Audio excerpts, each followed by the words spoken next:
Hello there, this is AgriTalk right here on KTN Farmers TV. My name is Kelvin Nyakundi, and today we'll be talking about the digital world and how farming is going to just come in and digitally helping the two sectors coming together and making sure that this moves forward even into new platforms. All right, now with me I have Dr. Faye Briggs, who is the CEO and co-founder of Afristec, and he is also well-versed in the digital world, also Silicon Valley, if you've heard of it, he's well-versed in that. And we are going to be talking about Afristec Corporation, which is a Pan-African company, and we are going to look at what they are trying to do in the farming sector in the country, having a LUNNA app, and this app is going to also be helping farmers get to the market. But before we get to all of this, let us talk to Faye. Thank you. All right, so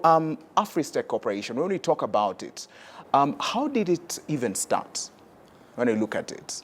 Yeah, having worked in the Silicon Valley for quite some time, and given that I grew up in Africa and have traveled across Africa, despite the diversity, which is a major plus in Africa, there are a lot of things that are very common in Africa. That is, virtually every country you go to, you have farmers and you have mamambogas, right? So I felt that the Western platforms that are there do not address the African commerce in the agribusiness area. So one of the things we decided was, how do we create a product that can comprehend, pretty much what goes on in Africa, really right down to the grassroots. So Afristec was founded primarily to introduce technologies that would address the African problem, both in, as you come to see in LUNNA, the many aspects of it. It includes the agribusiness. That is, how do we make farmers, get them digital and bring their products to market in an efficient way, in a cost-effective way, and actually provide more opportunities for them, as well as the mamambogas, and eventually to the consumer that consumes the food products. So that's what the whole value chain that we were looking at, and how and why, one of the reasons why we created Afristec is to create that product, right? All right, and even as we talk about the product that you've created, and now in Kenya, what even motivated for you to move to start this in Kenya? Because I have another business in Kenya called Nimink, and Nimink is a data center company. We have built a number of data centers in Kenya, and while we were building that, it gave me the opportunity to travel around Kenya to also see what things are like, right down, going to spend quite a lot of time in different markets to see how do they actually get their produce and how do they get the opportunity to sell more of their produce. So what really occurred to me was that, for me, going to a typical mall, to the grocery store and shop, I felt that the mamamboga doesn't have the same opportunity, right? Many people like me probably don't want to go to the marketplace, right? Whereas they have a lot of fresh produce, right, that you could actually buy and probably potentially buy cheaper. So what prompted me was, how do we connect farmers to the mamambogas, or so that consumers can also get these products? The only solution we saw was, you have to go digital. And the digital gives you that digital presence, so farmers would get known where they are, their location, the prices of their different commodities, and the same thing, mamambogas can get known by the consumers, and then you connect them, because once you've gone digital, you've created the connection. And that's really what prompted us to say, how do we bring all this together, but create it in such a way that we don't only address the agribusiness, we also address things like education for their children and so on, and as you see in the platforms.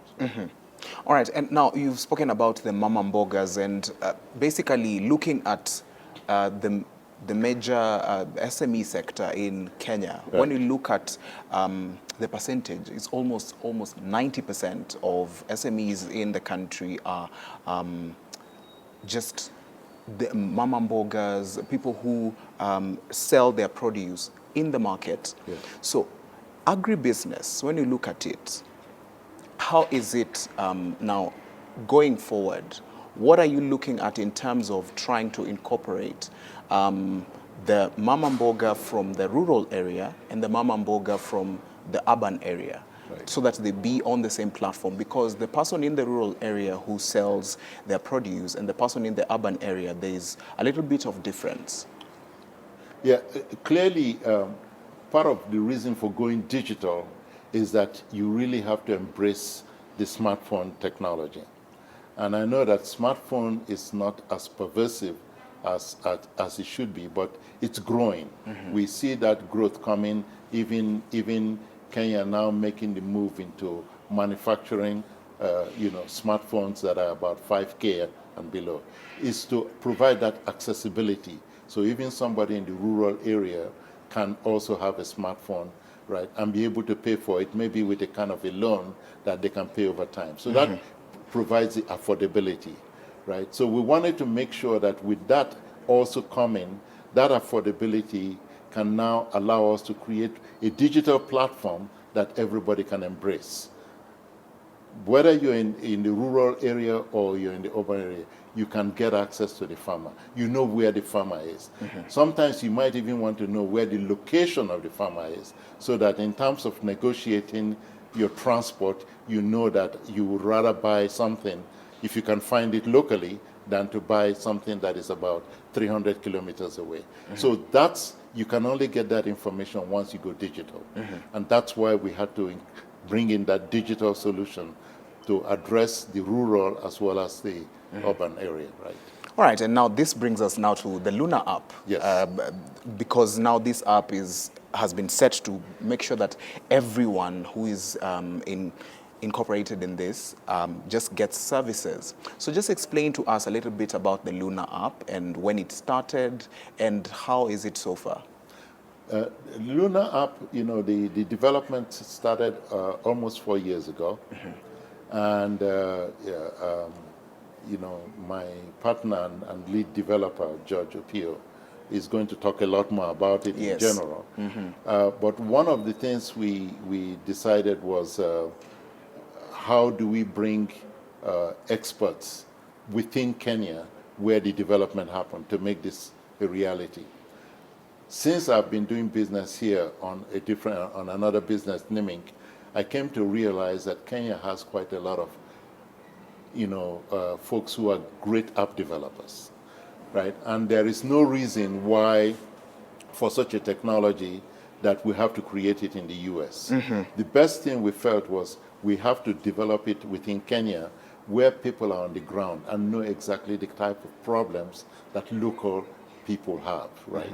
And so if you look at how LUNNA is really designed, it's a social commerce platform, right? Because the only thing you don't want to only do commerce, but sometimes while the mama mboga is sitting down in the marketplace and waiting for customers, she can browse, she can get the news, she can maybe download an applet, which is a mini app, for her child, so that when she goes home without Wi-Fi, she can give that phone to the child. And in many cases, maybe the smartphone is the only digital device that they have, so that they can give it to the child and the child can also practice, maybe KCPE exams and those. So we've incorporated the typical life of someone in the informal sector.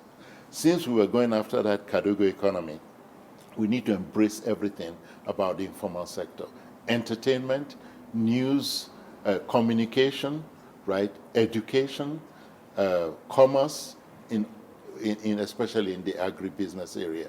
So we had to comprehend all that on the same platform, so that they don't have to get out of it in order to, go to the... And the clear point is that putting all that in one platform, single sign-on, the simplicity for that segment of the market was critical, and we had to do all that development here in Nairobi with great app developers. Right?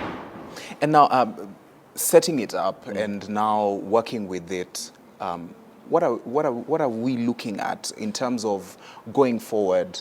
Farmers really going to be embracing it? Mama Mbogas really going to be embracing it? And what happens to a lady or a gentleman who has their store there, but the phone they're using is not really a smartphone. It's just a phone that can't really access the internet easily. Yeah, I think that's a very good question. If you look at Boda Bodas, when it all started, they were Boda Bodas and they didn't use smartphones. But what came in? You have Uber coming in, Bolt coming in, right? And Boda Bodas quickly realized that they can make a lot more money by being digital. They embraced the digital. They even went out to buy used smartphones in some cases. So we expect the same thing to happen. When a Mama Mboga or a farmer realizes that they can make more money, right, on LUNNA, they would embrace the digital solution. I think that's exactly what happened in the border. So that's what we're expecting. And also with smartphones, prices going down and used smartphones, I think more people are going to have it. You know, once they realize that they can make more money on LUNNA with a smartphone. I think that's really what we're trying to embrace here. And for those that probably we can't afford it, maybe there are some small loans that they can get and pay over time. And we know that with manufacturing of smartphones coming to Kenya, Yes. as well as hotspots that are being created in the marketplace by the government. Recently, you know, that is happening. Yes. That has created actually an environment for LUNNA to flourish, because we actually have what we call LUNNA planets, where in the marketplace you have a hotspot and a Mama Mboga can download apps or she can communicate with a farmer right while in the marketplace through that hotspot. And that's really all what we are driving towards over time. And that's going to happen, right? All right, and now even when you're using it in the country, and we know we have the East African community, are you planning to expand to the East African community? Because at the end of the day, business within the region needs to grow. Absolutely. LUNNA is actually Pan-African. That's the way it's been designed from ground up. Yes. If you download LUNNA, you will see even in the marketplace, you know, you have Kenya currently, and there's a drop-down menu that would allow you to select any country.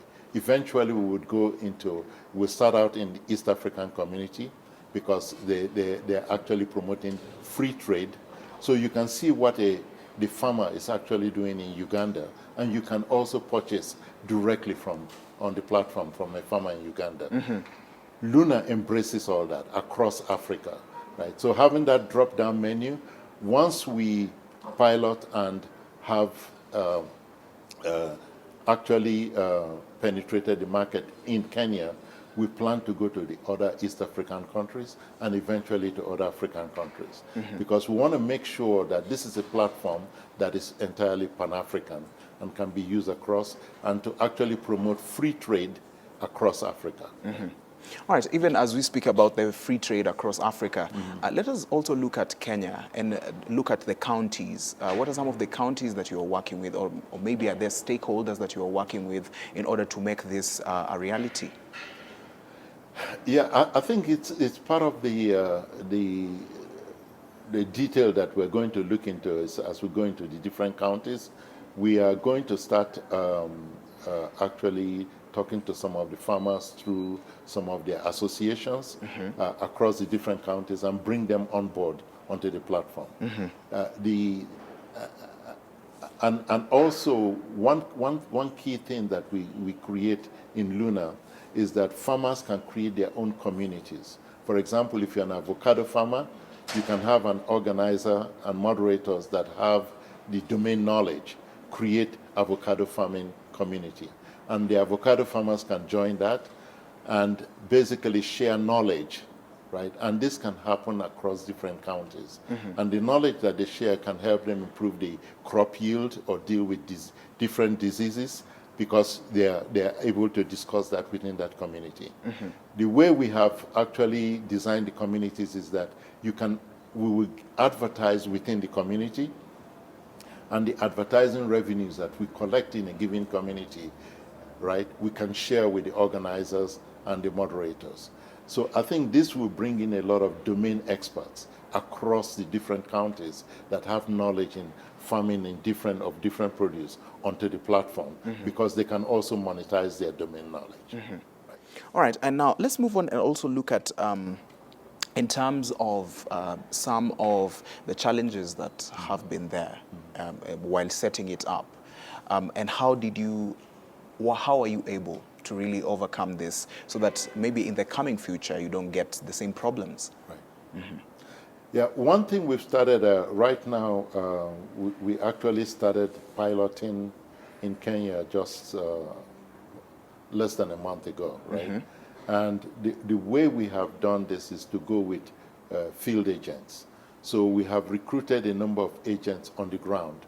For example, those who have gone in to get, stall owners to onboard the stalls onto the platform. We're doing that also in the service sector, right? So that if you're, an electrician, a plumber, or you're somebody who does irrigation, you can get those services on the platform. You can register. So these field agents we are also going to have for farmers who would go and actually recruit those farmers also on the platform, right? And understanding the different knowledge and the different, type of things that they grow in all the different counties. So we rely a lot on field agents to bring people onto the platform. And that's how we have been. So far, we've recruited over even 1,600 stalls just in less than 1 month on the platform. And we're going to do that in the service areas as well as in the farming segment. Right? Really impressive there, 1,600 you've said. So that is very impressive. So now let's also look at the farming sector in Kenya, because Afristec is a Pan-African type of corporation. Right. When we look at farming, the farming sector in Kenya and even other regions, what makes it peculiar for us to really embrace this platform? If you look at it, farming goes across Africa, right? And the technologies or the techniques and methods that people use are fairly similar, depending on what you're growing. But different parts of Africa grow different produce, right? I mean, somebody growing something that is, cocoa, for example, in Ghana, will probably use a different type of technology.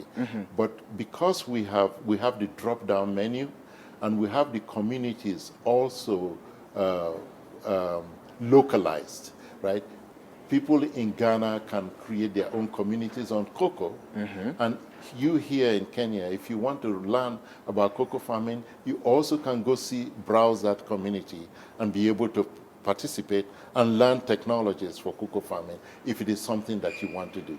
So actually democratizing that farming through the communities is something what we want to do, so that across Africa, people can share knowledge, and be able to, improve the farming, the agribusiness on the platform. That's really what we're focusing on, why we went Pan-African. And for example, a person who wants to get into farming, right. They've never really done it, but they want to get this up and they want to really learn about it. How easy is it for them? One of the things we're going to do is create this interest group. And just as we create communities maybe for avocado farming, orange farming, there are going to be these domain experts who will give you some kind of introduction. If you want to do introduction to avocado farming, yes. You go there, you join the community, and you can see introduction to avocado farming. That's how you learn. So bringing that knowledge right down to where somebody in their living room can just browse and say, oh, geez, how do I farm avocado? What kind of soil, requirements do I need? What kind of fertilizers? When should I plant it? And all this. All those knowledge can be put in those particular communities so that people can go and join the communities. It's free to join, right? And be able to learn how to, grow different produce. All right, even as we now want to go for a short break, the last something that I would want you to leave us with when it comes to embracing digital farming. A farmer out there might say, I can't do that. I'm used to the way I've been doing it for very many years. Why would I want to embrace this? So just want to do what I've been doing. What can you tell such a farmer? You know, there is a huge incentive, money. If you know that you're going to make more money, you would embrace it. And there is no farmer that wouldn't want to make more money on their farm. And what this digital platform provides is that it provides you knowledge that you can get through domain. It provides you the ability to know where your customers are, who are the customers buying from you directly, where are they located, how do you optimize what you provide for different customers, and how do you interact with these customers. If all of that knowledge and tools that we provide gives you the potential to make more money, you would embrace it. All right, thank you so much for joining us. All right, we are going for a short break. Don't go too far. We are going to be delving deeper into the LUNNA app so that you may understand some of the platforms that are going to be there, the sub platforms that are going to be helping you as a farmer to learn more about this, and how you can also even invite your neighbor who is also a farmer to get into this community. All right, we've been talking to Dr. Fai Briggs, who is the co-founder and the CEO of Afristec Corporation. We're going to go for a short break, but when we come back, we're going to also look at the digital aspect of this.